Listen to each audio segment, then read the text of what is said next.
এ ব্যাপারে ব্রিটিশ সরকারের সাথে ইতিমধ্যেই আলাপ আলোচনা হয়েছে। তাদের সাথে আমাদের বন্দি বিনিময়ের চুক্তি নাই, সেটি একটি প্রতিবন্ধকতা। তো বন্দি বিনিময় চুক্তি করা সেটি একটি প্রক্রিয়ার বিষয়, কিন্তু বন্দি বিনিময় চুক্তি ছাড়াও দুই দেশ সম্মত হলে কিন্তু আসামিকে যে দেশে তার দণ্ড হয়েছে সেখানে ফেরত পাঠানো সম্ভব। সে নিয়ে আমরা আলাপ আলোচনা করছি।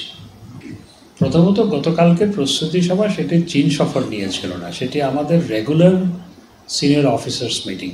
সব ডিপার্টমেন্টের ডিসিদের নিয়ে আমরা রেগুলার মিটিং করার প্রথা চালু করেছি পররাষ্ট্র মন্ত্রণালয়ে। সেটিরই অংশ হিসেবে গতকালকের মিটিং ছিল। সেখানে স্বভাবতই আপকামিং চীন সফর নিয়েও আলোচনা হয়েছে এবং বিগত ভারত সফর নিয়েও আলোচনা হয়েছে।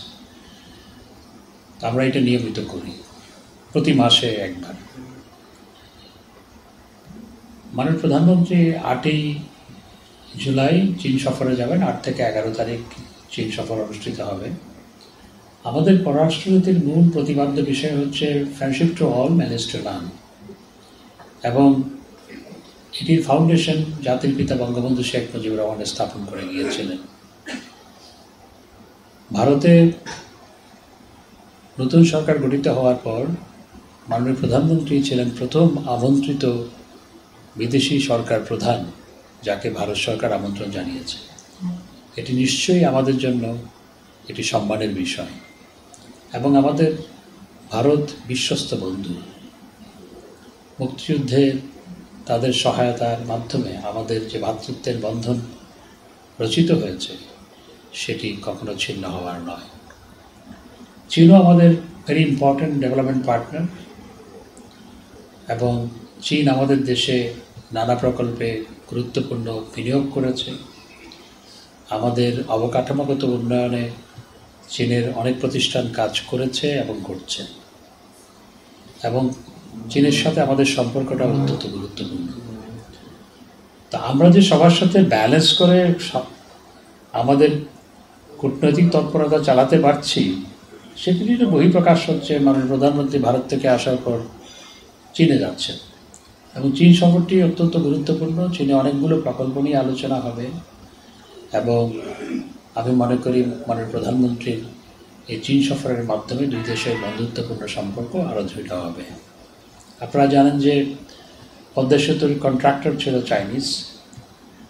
তারপর চট্টগ্রামে যে বঙ্গবন্ধু টানেল কর্ণফুলীর তলদেশ দিয়ে নির্মিত হয়েছে সেটির অর্থায়ন এবং নির্মাণ কাজ দুটোই চাইনিজরা করেছে, এবং আমাদের রেলপথ, অনেকগুলো রেলপথ নির্মাণের ক্ষেত্রে চাইনিজরা যুক্ত আছে।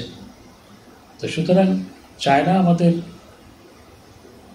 অত্যন্ত গুরুত্বপূর্ণ উন্নয়ন সহযোগী, সুতরাং, এবং আমাদের প্রতিবেশী, নিকট প্রতিবেশী না হলেও একটু কাছাকাছি প্রতিবেশী। সুতরাং চীন সফরটা অত্যন্ত গুরুত্বপূর্ণ।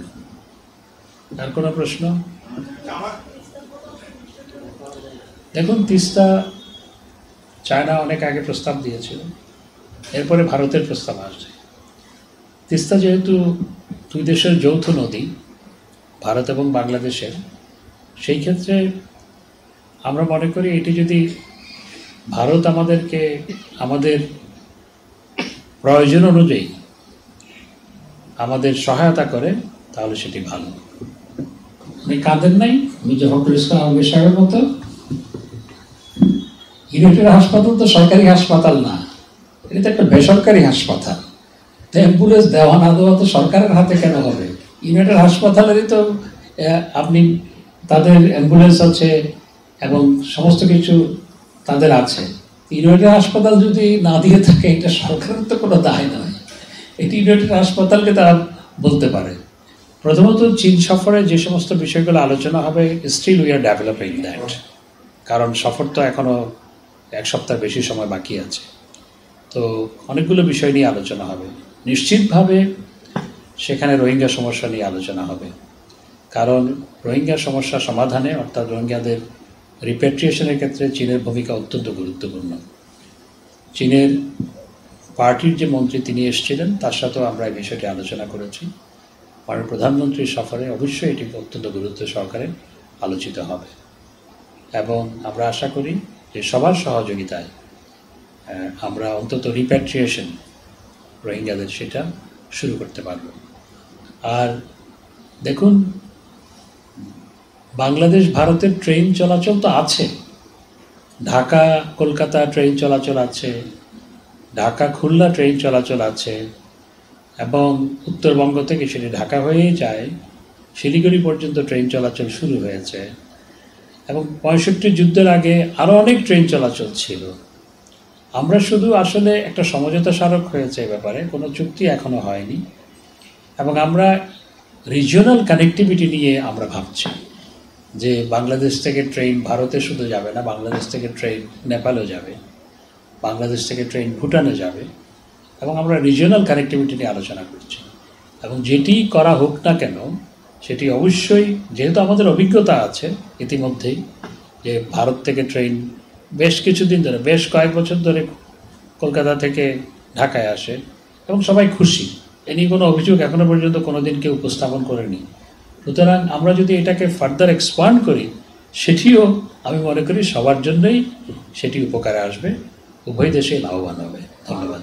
হ্যাঁ, তারা তো অলরেডি তাদের ভূখণ্ডের উপর দিয়ে আমাদেরকে জলবিদ্যুৎ আনার অনুমতি দিয়েছে এবং এই সফরেও তাদের ভূখণ্ডের উপর দিয়ে তাদের মালামাল অর্থাৎ ভুটান এবং নেপালের মালামাল পরিবহন নিয়েও আলোচনা হয়েছে। এ ব্যাপারে ভারত উইলিং। দেখুন, এগুলো তো গতানুগতিক কথা, এগুলো কোনো নতুন কথা নয় এবং তারা গণতন্ত্রের কথা বলে, গণতন্ত্র তো তাদের দলের মধ্যেই নাই। মধ্যরাতে হঠাৎ বিএনপি নেতারা দেখতে পেল তাদের পদ নাই, আবার সকালবেলা দেখতে পেল অনেকে পদায়ন হয়েছে। নিজের দলে গণতন্ত্র নাই, নিজের দলটারই জন্ম হচ্ছে অগণতান্ত্রিকভাবে ক্যান্টনমেন্টের মধ্যে, তারা আবার গণতন্ত্রের কথা কি বলে? বাংলাদেশে গণতন্ত্র রক্ষা করেছে আওয়ামী লীগ এবং আওয়ামী লীগ নেত্রী জননেত্রী শেখ হাসিনা। তার নেতৃত্বে বারবার শিকলবন্দি গণতন্ত্র মুক্তি লাভ করেছে। তার নেতৃত্বে আন্দোলনের কারণেই বেগম খালেদা জিয়া মুক্তি লাভ করেছিল ১/১১ পরে। এবং জুলুম নির্যাতনের কথা বলছেন, বিএনপির আমলে আমাদের উপর যে জুলুম নির্যাতন হয়েছে, আমাদের পার্টি অফিসের সামনে পার্মানেন্ট কাঁটাতারের বেড়া থাকতো, সেই বেড়ার বাইরে আমরা যেতে পারতাম না। আমাদের পার্টি অফিসে তারা আমাদেরকে ভিতরে রেখে, আমি নিজেও ছিলাম, আমাদেরকে ভিতরে রেখে তালা মেরে দিয়েছিল। সেই তালা খোলার জন্য জননেত্রী শেখ হাসিনা সুদর্শন থেকে গিয়ে সেই তালা খুলেছিলেন। তারা যে জুলুম নির্যাতন করেছে, আমাদের পার্টি রিসার্চ সেল সিআরআই সেটি ধানমন্ডিতে আরেকটা বিল্ডিংয়ে ছিল, সেই রিসার্চ সেল সিল করে দিয়ে সমস্ত মালামাল তারা লুট করে নিয়ে গিয়েছিল এবং আমাদের হাজার হাজার নেতাকর্মীকে হত্যা করেছে। তো জুলুম নির্যাতনের যদি কথা বলতে হয়, তো বিএনপি বাংলাদেশের আমাদের উপর এবং অন্যদের উপর জুলুম নির্যাতন করার ক্ষেত্রে যা করেছে সেটি হালাকু খানও করেছিল কিনা প্রশ্ন দেখা দেয় অনেক সময়।